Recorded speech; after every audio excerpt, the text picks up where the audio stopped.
Feeling pretty good overall. A few things are a little sore. My hand's a little sore. My ankle's a little sore.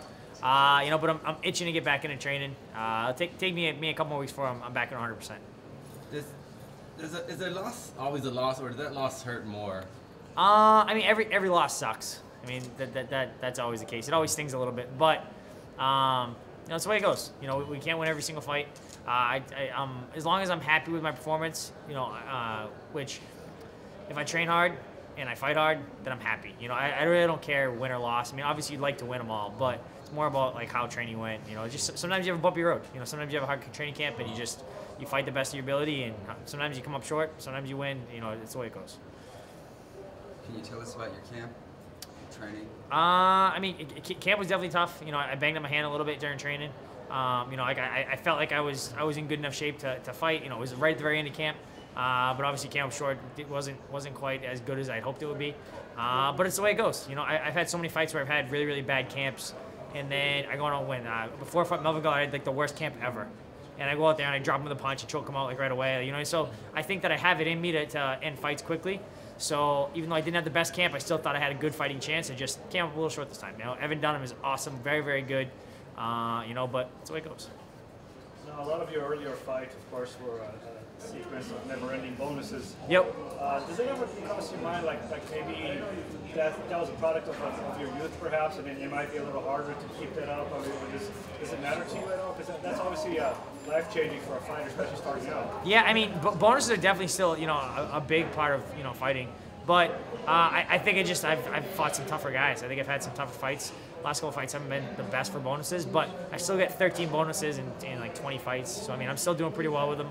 And I think that going forward, it's been a little dry for bonuses, but I'm sure that more will come. But I'm always going to be impatient. Like when I had grappling tournaments and matches like that, before there was any money involved, I was still going for crazy submissions. I was still going for crazy attacks. So I don't think that getting older has changed that. I don't think I'm trying to play it safer. I think it's just fought some really good guys. A little over a year ago, you were briefly tied to Diego Sanchez. Yep. That didn't happen, but of course a very friendly fight. How do you feel about that? I would love that fight. I think that would be an awesome fight. We talked about maybe doing that next.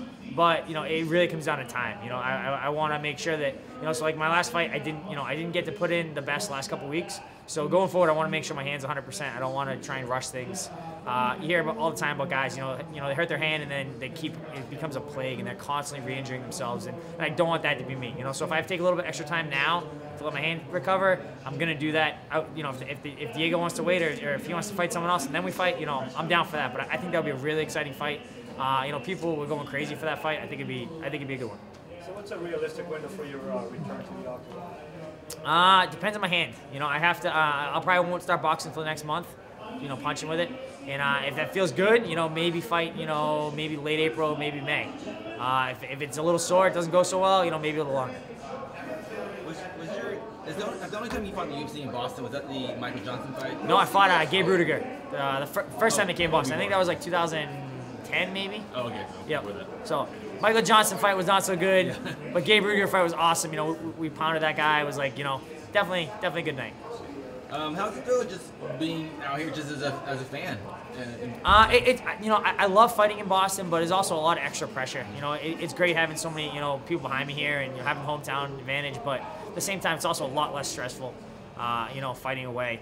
Because I have like crazy people, like people from my gym and family, like ask me like, oh, when do weigh-ins, what time the doors open, all this other stuff. It's like, how do you not, you know what I mean? Like most people, like if they go to travel to a fight, they know to figure out stuff on their own. Now you get everyone that's local, they think it's not a big deal. Oh, I'm just buying a ticket, like it's a local fight or something. It's completely different, can of worms. So I like being involved. Like this fight, like I was around for a lot of like media stuff. And I had a couple of appearances for the UFC, like a bunch of things, and that was awesome. I got to meet a lot of like local fans, whereas if I go to like California or Vegas or something like that, it's like I'm meeting a lot of people, but they're not really like nearby. It's kind of nice meeting the local Boston fans. So it's kind of nice fighting in Boston, but it's also kind of nice not having to deal with it, not having to deal with making weight and all this other stuff. And for me, it's also nice kind of going through the whole process of going somewhere and fighting. When I fought at Boston, I slept at home. I stayed at my house. I could have come to the hotel or something like that, but But I'd rather train at my own gym. It's just, there's a lot of like different aspects to it that, you know, it's nice to fight away and not have to worry about it, you know, being at home. What kind of psychological aspect does it have when you fight locally rather than on the road? It doesn't affect me that much. Like I said, like you just like fight week is just different. It's just got a different feel. Like I like going, you know, to California or Vegas or going somewhere else, getting out of my comfort zone a little bit. You know, we get there, we figure out where we're gonna work out, we figure out where we're gonna eat, we figure out all these different things, and everything's like, it's like a different week. Whereas when I fight at home, Tuesday night, I'm gonna go to my gym. Wednesday, I'm gonna go to my gym. Thursday, I'm gonna sleep in my own bed and I'm gonna be in my gym. You know, it's definitely a different kind of feel. You know, but both good and bad. But I think had a really, really bad experience last time in Boston, so we'll stick to fighting, you know, further away. As far as opponents, you mentioned the Johnson performance. Now, do you have a personal list of do-overs you like to do, like certain opponents that maybe you like to call for again for a second shot at? Every fight I ever lost, I want to do over. You know, from Pettis to Soteropoulos to Johnson to Dunham, like every single fight. I think that, you know, I'm pretty good at breaking down tape. I'm pretty good at, you know, kind of strategy stuff. And sometimes we had a great strategy, sometimes we didn't. You know, and all the fights I lost, obviously we didn't have the best strategy. It didn't work out for us. So I think anyone that I lost to, I would love to get that one back. But I also think that, you know, rematches are kind of boring sometimes. You know, I think about opponents so much that I'm getting kind of sick of thinking about them by the time the fight happens. Like, I'm win or lose, I have like this huge weight off my shoulders because I don't have to worry about that guy. I don't have to think about him. I don't have to look at his face. Nothing. It's just gone. It's just, it's away. So it's kind of nice just focusing on new guys. And most people don't care about rematches. You know, occasionally there's a fight that's super close and it deems a rematch, but for the most part, I don't care. I think I'm gonna have good, exciting fights no matter who I fight. And then as far as your own gym, do you have a new generation of fighters that might take after your own style, like a little bit of a high risk, entertaining style? Is this something you try to transmit to people you train with? Yes and no. I mean, we have a lot of great fighters coming up in my gym that I think are gonna make a big splash. But it's not that I'm like trying to, oh, you have to take this risk, you have to use this risky behavior. You know, it's like anything that I do, I try to think is a calculated risk. I don't think that just taking a risk for taking a risk is good. It's generally, you know, I've worked on something, I've done it so many times, and I've been successful in the gym, so now it's worth taking that shot in the octagon. So I'm not trying to train my guys to like these, you know, daredevils and going for these crazy submissions. Like, I want them to be good at them, but not necessarily go for them until when they know it's time and they know it's ready, then they'll go for it. We know you had some struggles with your son. Do you want to give an update? How was that going? I know you had thought about starting fighting. Yep. Joey's doing great now. You know, so Joey was born 2 years. He just turned 2. He was born 2 years ago. Had cancer. Did 3 rounds of chemotherapy at Children's Hospital in Jimmy Fund. Killed the cancer. He's doing great. So he's doing really good there. Dealing with normal baby stuff. You know, had a little bit of pneumonia. Had an ear infection. You know, stuff like that. But we're thrilled to deal with that stuff. I will deal with that stuff all day long. Over, you know, doctors telling you, you know, your newborn has got cancer. So normal happy baby stuff. You know, like he doesn't complain about it. Had an ear infection. Didn't say boo about his ears. You know, but he's good. He's happy. So in between camps, are you just a full-time daddy? No, I mean I have a gym. I have a gym, so I run my gym. So I'm in my gym. Like even when I'm not in camp, I'm still in my gym. You know, 5-6 days a week. You know, a couple times a day most days. My gym's nice though because it kind of runs itself. Like I'm there because I want to be there.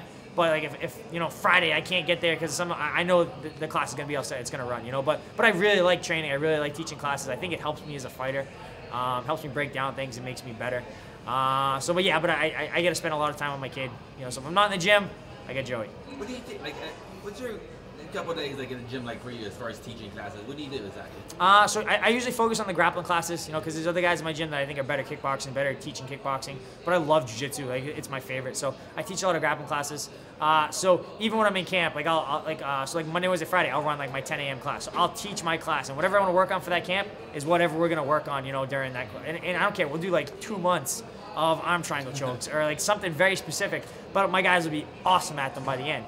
And so whatever I want to work on in camp, I teach that. We rep it. We drill it a lot. I jump in on class with them. They do it, and then I'll do all my actual training afterwards. You know, so then I'll do all my boxing rounds and my sparring or hitting mitts or lifting or whatever. I'll do that right after. So you know, some days I'm in the gym twice a day, so I'll be in there like 10 to 1, and then I'll be back in the afternoon. But some days it's like 10 to 1, and then I'm done for the day.